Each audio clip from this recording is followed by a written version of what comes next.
right, boys and girls. Hey, welcome back to Daily Math 3rd grade test prep crunch time day 8. Oh, here we go.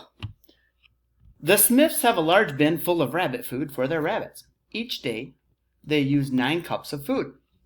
How many cups of food do they use in 6 days? Okay, well, let's see here. We have 1, day 2, day 3, day 4, day 5, day 6.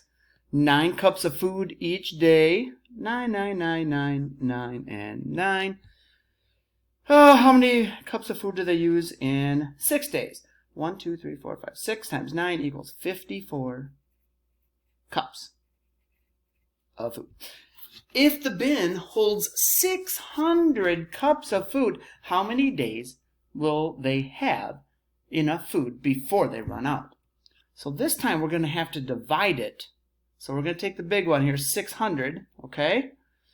And we are going to divide 600 by the 9 cups of food that they last for each day, okay? So we cannot do 9 into 6. We can do 9 into 60. Let's see, what would that be? What's 60 divided by 9? Let's see. How about, let's see, 9 times 7 is 60.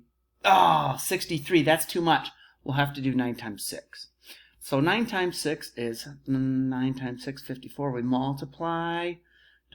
Cell S, subtract. There's a 6. Check it. 6 is less than 9. Bring down the 0. Hey, same thing again.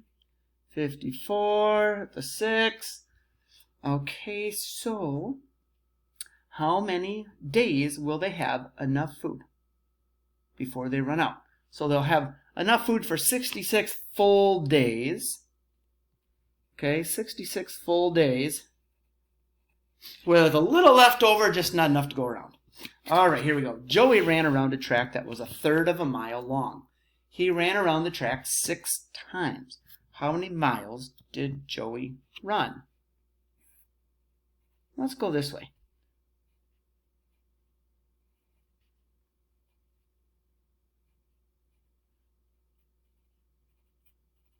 So we're going to keep hopping here, okay? So we got 6 times, right?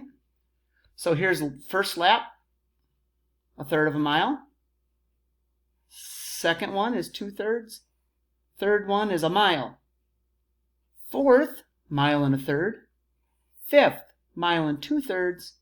Sixth, 2 miles. Okay, so you got 1, 2, 3/3 is 1, and 1, 2, 3/3 is 2. All right, let's come on down here. Sadie's garage floor is in the shape of a rectangle as shown. What is the area of Sadie's garage floor?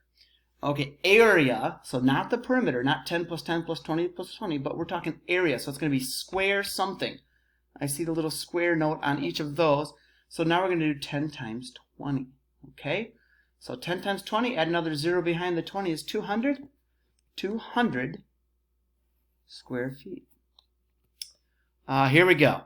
How would you describe the plane shape here? Well, let's see. I see a point. I see an end point. I kind of see part of a line. A line segment, so point looks like this. It's somewhere on a line, possibly like that or wherever there's a point. An end point is at the end of a line, okay, or a ray. A line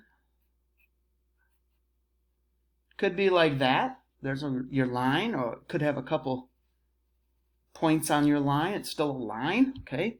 The ray, this is a ray.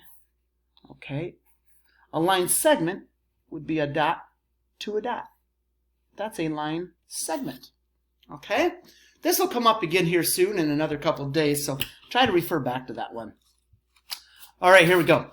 Eggs come in cartons of 12 at the grocery store. If Janet needs 84 eggs for a family reunion, how many cartons of eggs should she buy? Let's see.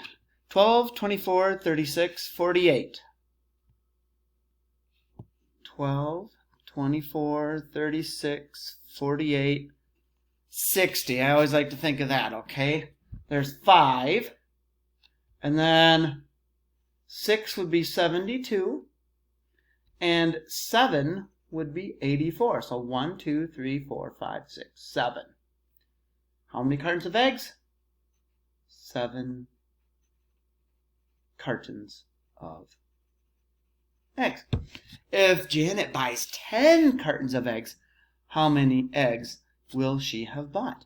So again, when we have the number and we're timesing it by 10, multiplying it by 10, it's the 12 eggs per carton, right? And if you times that by 10, just add the 0 there. So 120 eggs. Huevos, I think, is that right in Spanish? Huevos are eggs. Yeah.